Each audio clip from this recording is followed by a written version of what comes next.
السلام عليكم ورحمة الله وبركاته. أسعد الله أوقاتكم بكل خير.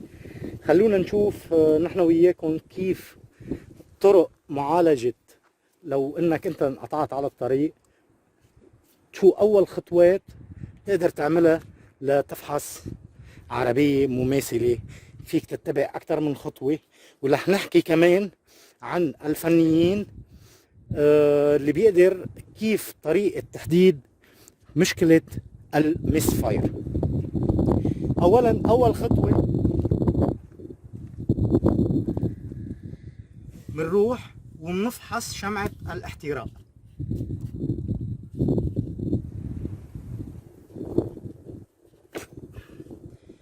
في عنا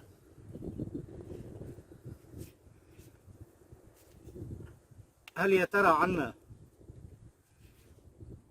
شرارة على الكويل او جاي شرارة من الكويل للموزع او ما عندي شرارة؟ بدأ الامر. خلونا نشوف.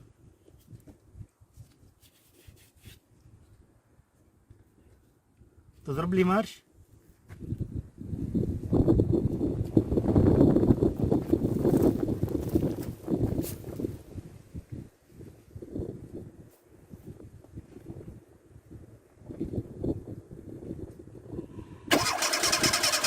ما في كهرباء، بس طفي كونتاكت.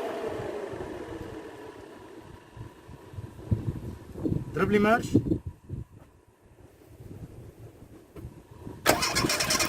لاحظ في وجود، صار في شرارة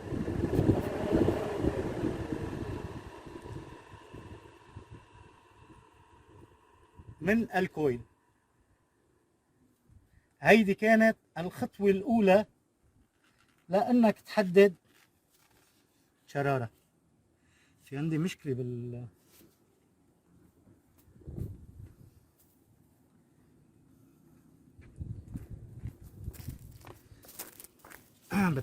بس في عندي مشكلة بشريط البوجيه مثل من واضح عنا.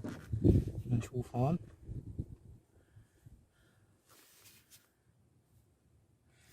خلونا نشوف كيف طريقة معالجته لو انت خارج الجراج. رح اقوم بفك اول بوجية. لما نحكي عن المس فاير، اذا كان في حال متواجد عندك عربية جديدة وعم يطلع عندك كود مس فاير، رح نشرح عليه شوي كيف طريقة استعمال بواجي سيئة جدا. فاحص الضغط المحرك او رأس المحرك.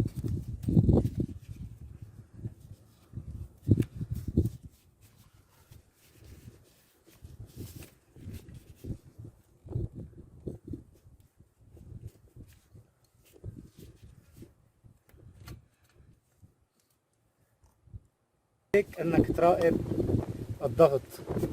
خلونا نشوف نحن وياكم ضغط رأس المحرك والبسطانات قديش. اكيد السيارة معزولة تماما انها تدور.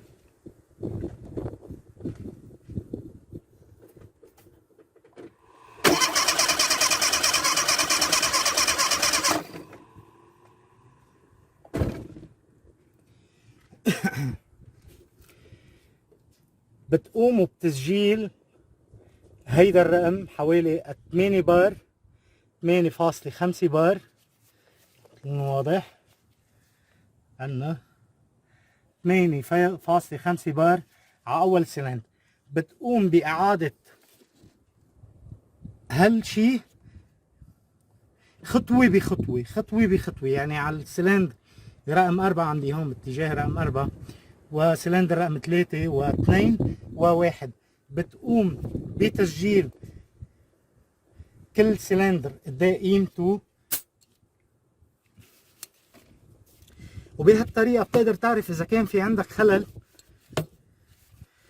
خلل، بجوان كلاس، بعيار صبابات، او في عنا مشكلة كهرباء. اذا كان في عندك مشكلة ميكانيكيا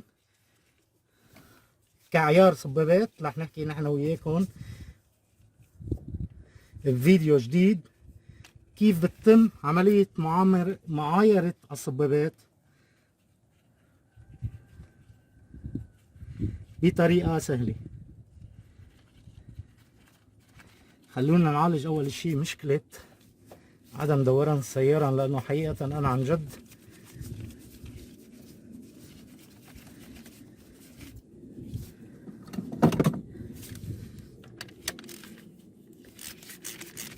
خارج البيت، وان شاء الله بالنهاية تدور السيارة.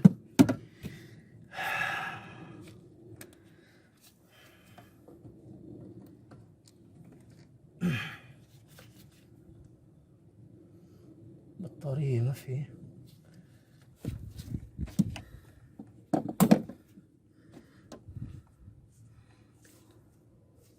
هذا اكيد بده تصليح، رح نحكي عنه فيديو لاحق كيف منعيد اصلاح أشرطة البواجي،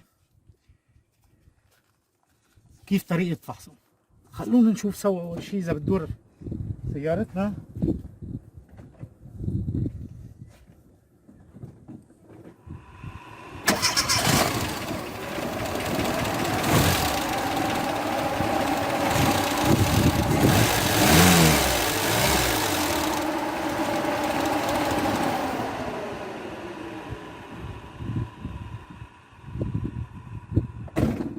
اكيد العربية دارت، كان غير متواجد كهرباء على الموزع بسبب شريط البوجيه فلت من مطرحه، لانه نحن بالجبل مثل ما واضح عندي. فيك تصوري هون داخل كيف هي الحادثة.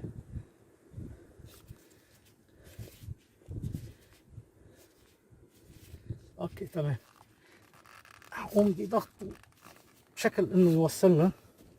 هيدي كانت عندي مشكلة كهربائية بسبب الكويل. بنشوفكم على خير، والسلام عليكم ورحمة الله وبركاته. احسن من نطع عن جد.